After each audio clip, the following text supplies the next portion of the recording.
بسم اللہ الرحمن الرحیم۔ سائنس کی نظر میں تدفین کے ایک دن بعد یعنی ٹھیک 24 گھنٹے بعد انسان کی آنتوں میں ایسے کیڑوں کا گروہ سرگرم عمل ہو جاتا ہے جو مردے کے پخانے کے راستے سے نکلنا شروع ہو جاتا ہے۔ ساتھ ناقابل برداشت بدبو پھیلنا شروع کرتا ہے جو کہ دراصل اپنے پیشہ کیڑوں کو دعوت دیتے ہیں۔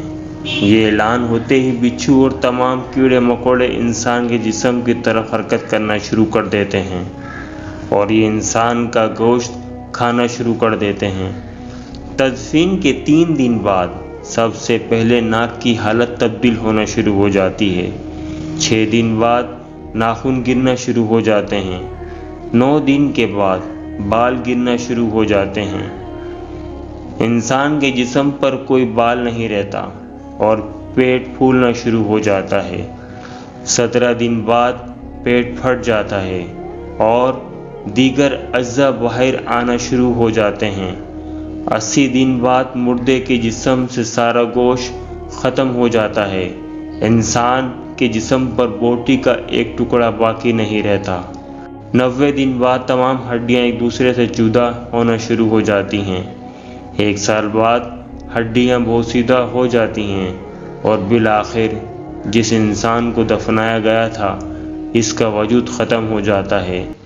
تو میرے دوستو، غرور، تکبر، ہرس، لالچ، گھمنڈ، دشمنی، حسد، بغض، جلن، عزت، وقار، نام، عہدہ، بادشاہی، یہ سب کہاں جاتا ہے؟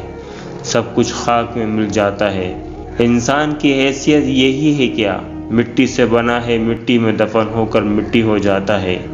5 یا 6 فٹ کا انسان قبر میں جا کر بے نام و نشان ہو جاتا ہے۔ دنیا میں اکڑ اکڑ کر چلنے والے، اپنے آپ کو طاقتور سمجھنے والے، دوسروں کو حقیر سمجھنے والے، دنیا پر حکومت کرنے والے، قبر میں آتے ہی اس کی حیثیت صرف مٹی رہ جاتی ہے۔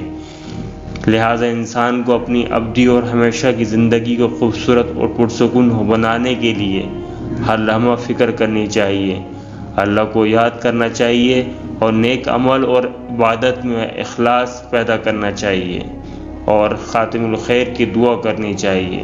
اللہ تعالیٰ مجھے اور آپ سب کو عمل کی توفیق عطا فرمائے اور ہمارا خاتمہ ایمان پر کرے اور کلمہ طیبہ نصیب عطا کرے۔ آمین۔